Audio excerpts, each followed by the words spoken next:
Good morning, everyone. Thank you for joining us for our final installation of our journey through the Gospel according to Matthew with Dr. Ian Boxall. It's been a delight to have him with us as we walk through the Gospel according to Matthew. We will pick up with the Gospel according to Luke later in 2018, in winter-spring of 2018, pick up with Luke, and then also with Acts as well. Thank you.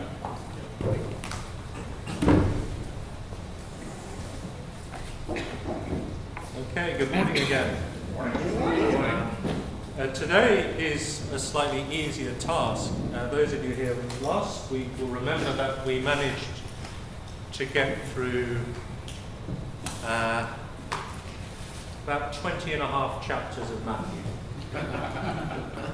Now we can slow down, and today we're going to think about the climax, the ending, and the new beginning, which is the story of the Passion and the story of the resurrection, as Matthew tells it to us. And if we're thinking about Matthew as a story, and it's a story we know so well, perhaps we know it too well, but if you think about it as a story, the climax of the story is a climax which seems to frustrate all those careful preparations that Matthew has laid. All those careful preparations at the beginning to show that Jesus was born just at the right time, and that systematically he was fulfilling, albeit in unexpected ways, so many of those expectations. Expectations about David, expectations about Moses, expectations about the people. It's all going so well, but even at the early stage of the ministry, Jesus faces hostility, and when we get to the climax of the story, Jesus is killed, which seems to put an end to the fulfillment of all those promises. And so it's only in that resolution which comes after the climax, which is the story of the resurrection, that we see how in even more unexpected ways those promises really are fulfilled. Okay. Well, I said I've got an easier job today, but there's still a lot of meat in these 3 chapters, so I'm going to jump around a bit and focus on 3 things. But before I do that, I just want to remind you of one thing, and that is when we get to this point in the story, Matthew and Mark are very, very close together. There are pages in these chapters where if you copied out Matthew and then copied out Mark and put them side by side, in huge chunks there would be virtually no word difference between them. So almost verbatim agreement between Matthew and Mark in the way in which they tell the story of the Passion, which means that when Matthew diverges, it jumps off the page. And some of the most significant divergences are these extra stories that Matthew introduces into the Passion story. He has a much more embellished and a much more nuanced story of Judas Iscariot, including the account of Judas's death. Matthew alone has the story of Pilate washing his hands, and that one-off appearance of Pilate's wife, which is very, very interesting. We'll hopefully say something about that. And then there are these extraordinary events happening around the death of Jesus. You know, those of you old enough to remember Hammer House of Horror,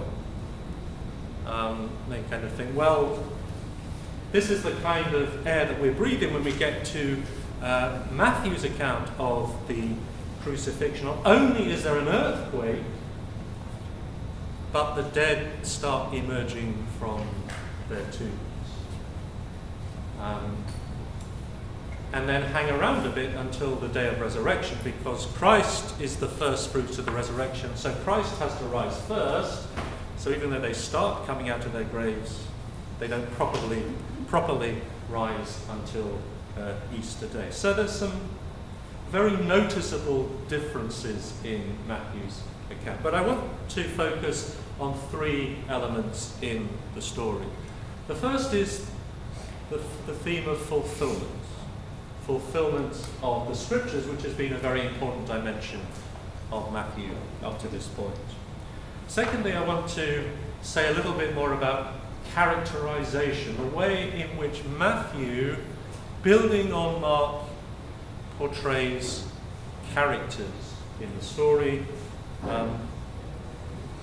And then thirdly, I want to think about how this whole narrative of the Passion, particularly the last bit, the death and the resurrection, can be seen as an answer to a question that Jesus asks.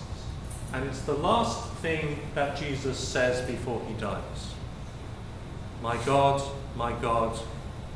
why have you forsaken me? I think there are answers given, but they're hidden in the text. Okay, so let's think first of all about fulfillment of the scriptures. We might rephrase this as making sense of Christ's suffering. There are many advantages to being a Christian. I'm not going to list them all. But there is a disadvantage, and it means the disadvantage is that we know the outcome so well that it's very difficult to put ourselves back before the outcome, which is the resurrection. And the way in which Christians then read the Old Testament as a consequence. But we don't have to dig very deep below the surface of the New Testament to discover that the idea of a suffering and dying Messiah was immensely problematic.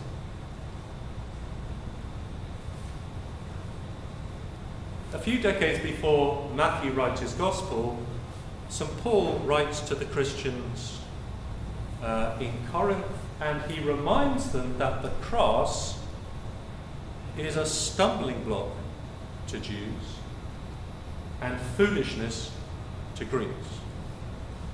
Why is it a stumbling block to Jews? Well, first of all, because in the law of Moses, it says, "Cursed be the one who hangs on a tree," which we know from other Jewish texts by the time of Jesus was interpreted to include death by crucifixion. So somebody hanging on a cross would appear to be cursed by God. But the other reason why the cross is problematic is that although Christians now read many of the Old Testament passages which talk about somebody suffering as prophecies of the Messiah, we're doing it in reverse from how the early Christians did it. Many of those passages seem not to have been understood by Jews at the time of Jesus as about the Messiah at all. And what we find the early Christians doing, including Mark and including Matthew, is to going back to the Old Testament and going back to other passages which were not normally thought to be referring to the Messiah and understanding them for the first time as messianic passages. So those Psalms in which the righteous sufferer cries out to God for help, those start to be read as prophecies of the Messiah.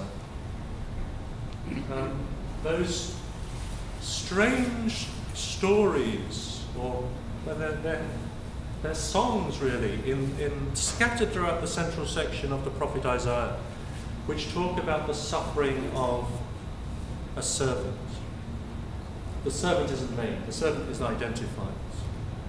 In the light of what happens to Jesus, those are read messianically as well. And so already in Mark, the story of the suffering and death of Jesus is told using the language of the Old Testament, which talks about the suffering of the righteous, now understood to be about the suffering of the Messiah. But Mark is nothing if he's not subtle and understated, and so he has hardly any direct quotation from the Old Testament in his Passion story. Matthew, surprisingly, doesn't have many either, but he builds on Mark. My God, why have you forsaken me? Beginning of Psalm 22, which is all about the righteous one crying out to God, why, God, have you forsaken me in my suffering? And the psalm ends with a note of hope and trust in the God of Israel, who saves his people and gives life. Psalm 69, in which we hear about another suffering righteous figure who's given vinegar to drink, who is surrounded by people who are taunting him. Again, it shapes the way in which the story of people taunting Jesus as he hangs on the cross is told. So although Mark doesn't explicitly quote, Mark reminds us of those texts. When Jesus is silent when he is accused in his trial, we're probably meant to hear of the suffering servant who was like a lamb that is led to the slaughter, who opened not his mouth. Again, very subtle. Now Matthew has all those, and he has even more. So when Jesus cries out, I thirst, actually he doesn't say I thirst in Matthew, but when he's thirsty, and they offer him, what do they offer him? They offer him wine or vinegar mixed with something else. Now in Mark, they offer him wine mixed with myrrh. Which could be understood as an act of kindness, because that would dull the pain of crucifixion. In Matthew, they offer him wine mixed with gall. It's a treacherous act. And in Psalm 69, in the Greek version, we're told that they gave me gall for my food, and for my thirst they gave me vinegar to drink. So, this is a cruel act to Jesus, and it fulfills even more clearly Psalm 69. So there are a number of places in which Matthew is heightening the relationship between what happens to Jesus and scriptures which talk about the suffering of the righteous. And that shouldn't surprise us, because Matthew from the beginning has been very concerned to emphasize scriptural fulfillment. Okay, secondly, characterization. And again, Matthew is doing something which is already there in Mark and building on it, making it more explicit.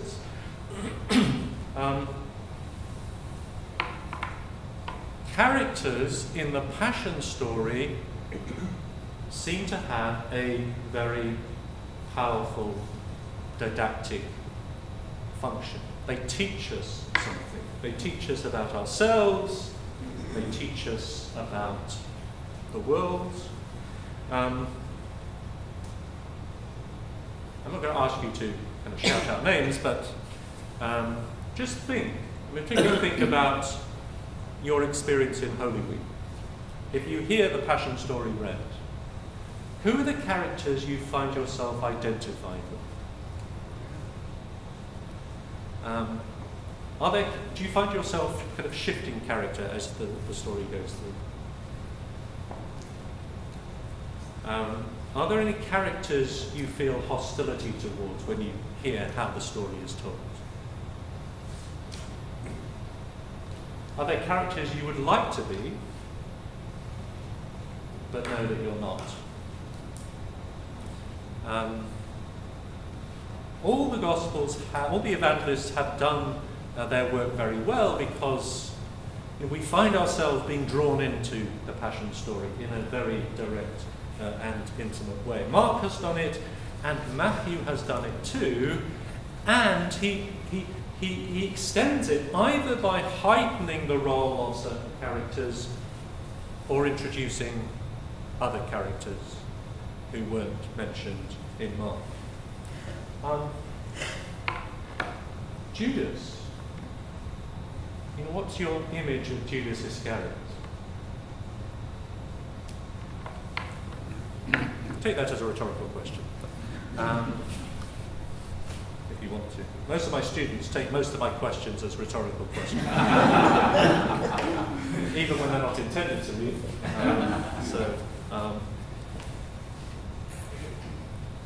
So not only does Matthew introduce motifs like specifying the amount of money, 30 pieces of silver, but he also has the story of Judas's death. His suicide, he goes and hangs himself. One of two accounts of the death of Judas in the New Testament.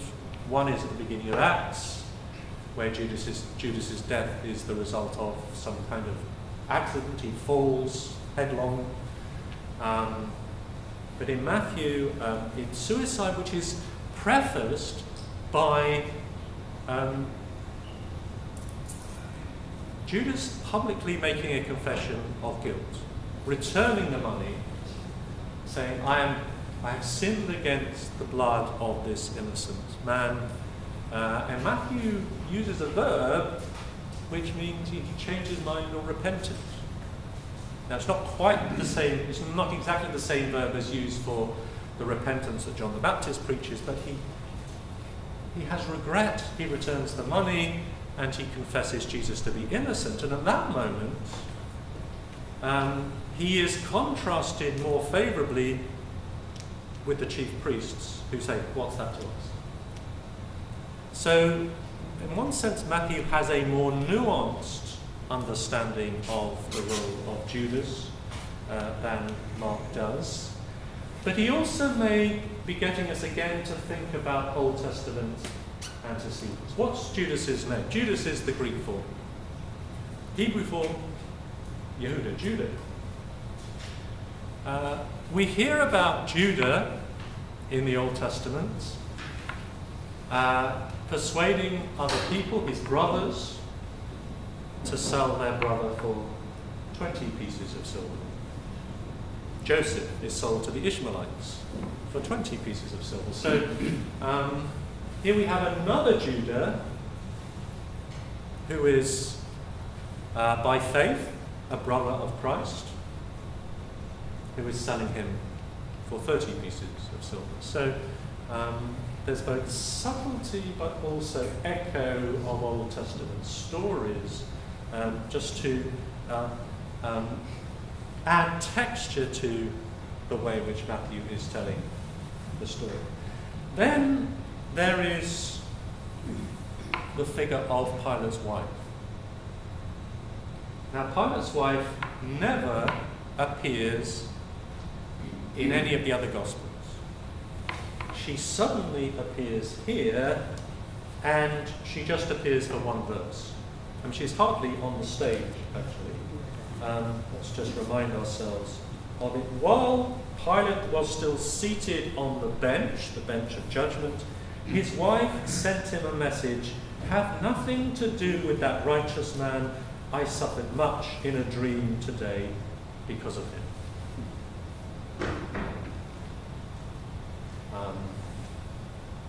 Wow. once you begin to look at what impact that one verse has had in the history of Christianity, it is astounding. Whole books have been written on Pilate's wife. She has a dream in which effectively she receives revelation about the true nature of Christ. And then we think, who are the other people in Matthew who have had dreams in which revelation is received? Joseph, at the beginning. The Magi, led away from Herod's plot as a consequence of the dreams. And then this Gentile woman, we're not even told her name, although plenty of people have supplied her name later, but nobody knows exactly what her name was. Fleeting, she's not even actually there. She sent word to her husband. And yet, she, as a character, an offstage character, is a positive foil to the chief priests, and I think even to her husband, because her husband does not listen to her. It's often claimed that Matthew exonerates Pilate.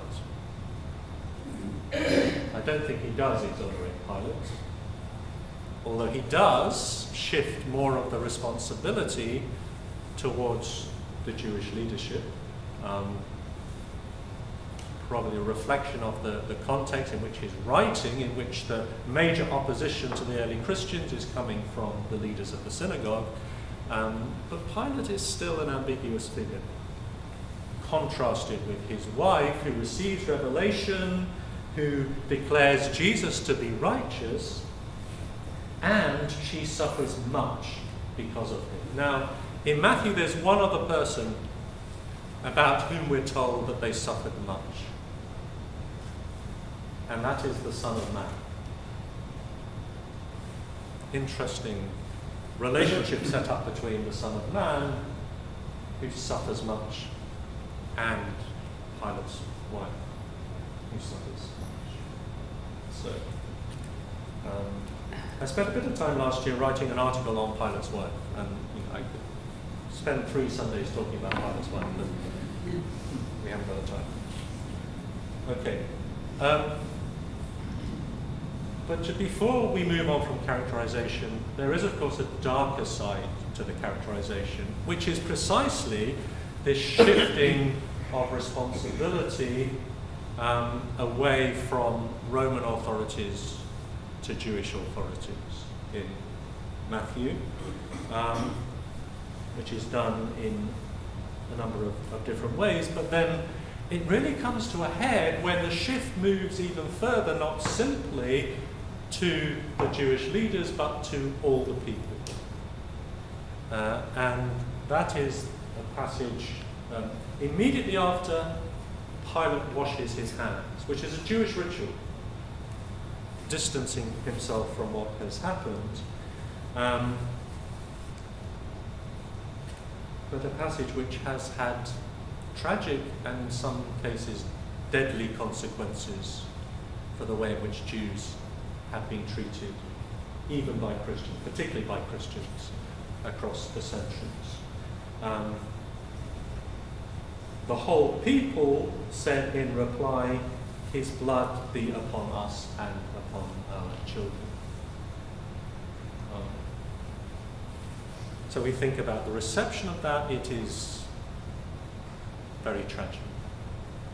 And trying to contextualize it doesn't obliterate the effects that that passage has had, but does perhaps help us to be able to find a more benevolent way of interpreting these. And the way I try to think about it is that tragic consequence where Jews have been accused of the death of Christ in perpetuity is kind of taking Matthew's words and shifting them forwards.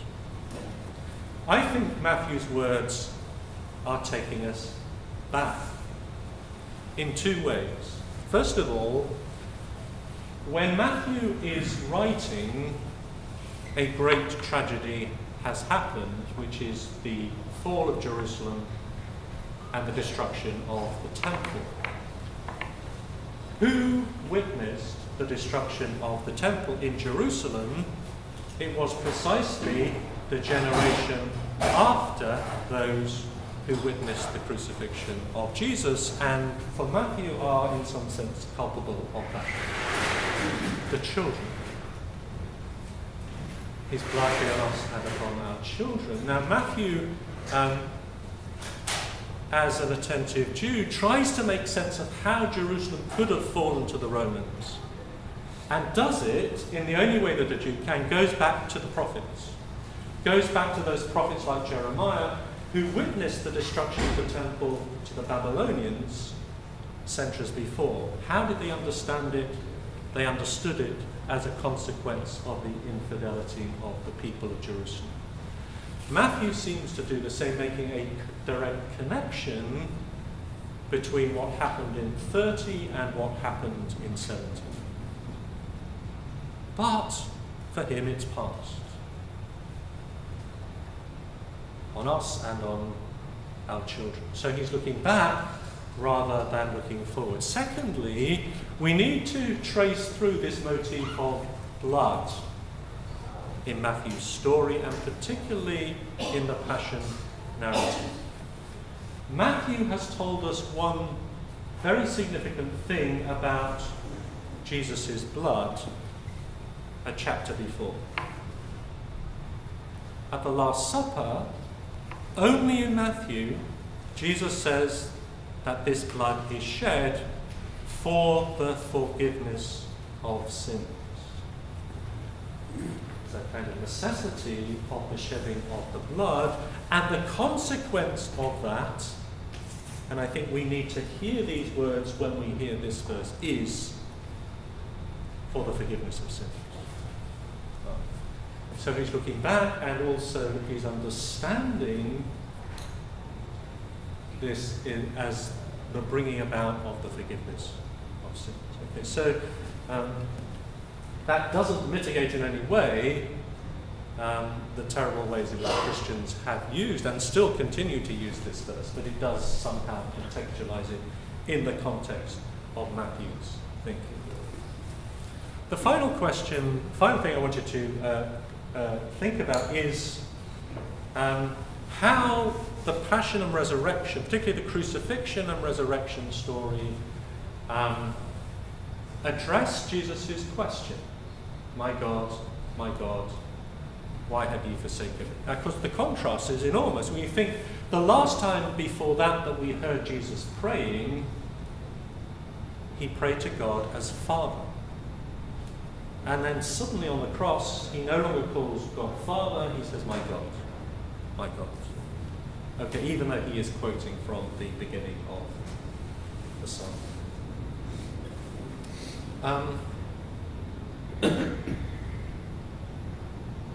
Well, was God silent? Did God refuse to answer his question? Well, Matthew, again picking up on threads in Mark, seems to be providing an alternative answer to yes, God was silent. Now, Mark has already told us that the veil of the temple was torn into from top to bottom, i.e. heaven tore it apart. That boundary which probably separated God's presence from his people is now ripped apart. But other things happen in Matthew's account. First of all, there's an earthquake. Dramatic earthquake, which leads the guards to be shaken, the guards to be quaked. It's the same root as the word for earthquake. It's seismic. It's that root that's happening to the guards. So there's an earthquake. Actually, that's the earthquake at the resurrection, but there's an earthquake at the cross, and then there's another earthquake at the resurrection, or when the tomb is opened. In the Bible, an earthquake is a sign of God's presence. When God comes, the earth shakes. shake the heavens and come down, says the prophet. Secondly, in Matthew and Matthew alone, we have the splitting of the rocks and the dead beginning to emerge. Now, Jews who believed in the resurrection would know that the resurrection only happens when God acts to bring in the new age. When the present age has come to an end, the new age has dawned, then the dead will be raised. Now, if you were standing looking at the cross, you may have seen many hundreds of other people crucified around Jerusalem. But this death is one which has shaken the world to its foundations and has brought about the turning of the ages. And the reaction of the centurion is not to the way in which Jesus died, as in Mark, but to all these things happening. This is an event which has shaken the world to its foundation. So God has spoken in a very dramatic way. God has answered, and then the real answer, the complete answer, is in the resurrection itself, which is effectively God's yes to Jesus. Jesus was not on a cross because he was cursed by God. Jesus was on a cross because he was the faithful Son of God and is raised to life by the power of the Father.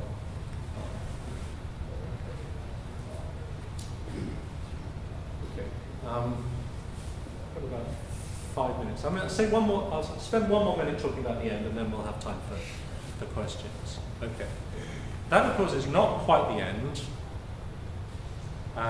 The end is the appearance of the risen Lord. Well, two appearances of the risen Lord. First to the women as they flee from the tomb. After the women had seen this terrifying angel of the Lord, another sign that God is answering. Dazzling face, causing people to fall down, to be terrified. The contrast then with the risen Jesus is striking. This awesome description of this angel, and then Matthew says, Jesus met them. As if Jesus was just hanging outside Foggy Bottom metro station.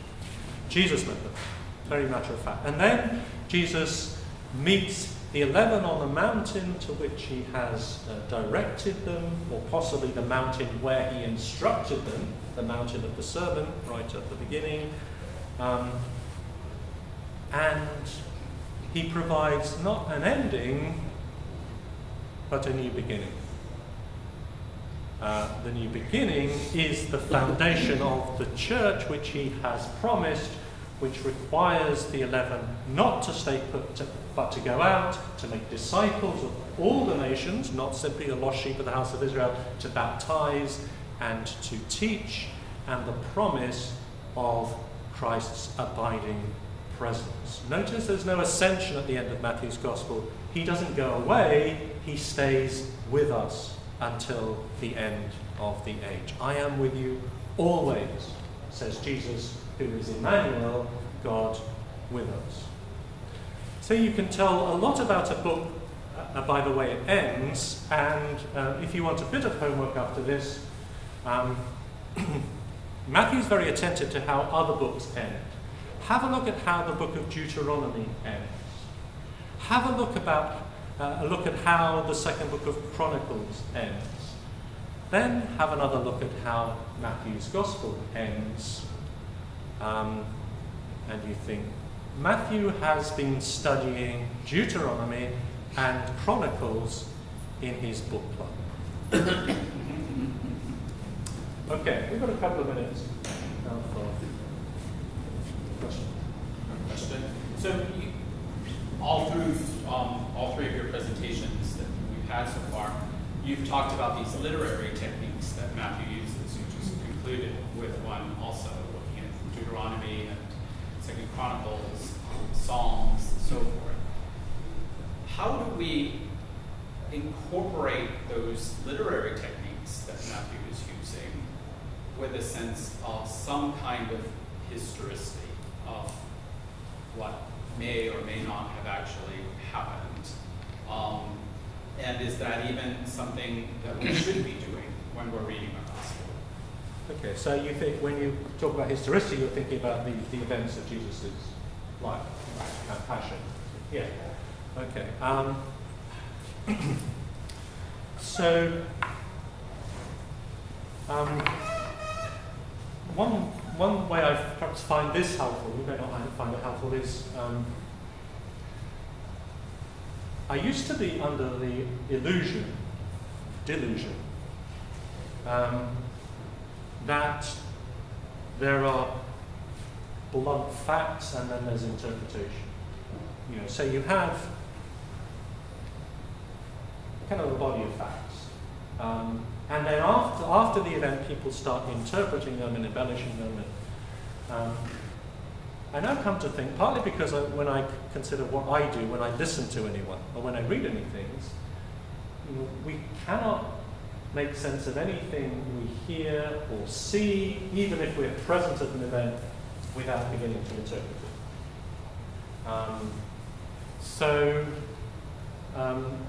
You know, you could have had 30 people around the cross of Jesus who would have been interpreting what's happening in many different ways. Now, if you're a Jew, the obvious way you're going to interpret things is through the language and imagery of Scripture, because that is the language that you have been given. So it is inevitable that once, even when you begin to tell the story of what you see for the first time, you're drawing upon the language which, for you as a Jew, is the language of reality. It's the world, as you see it, is the world that Scripture imagines. Which actually, in many ways, is a much bigger world than the world most of us imagine. In some ways, it's smaller, in other ways, it's bigger. So, I think there's a complexity in what's happening from the beginning, and then, you know, the evangelists are simply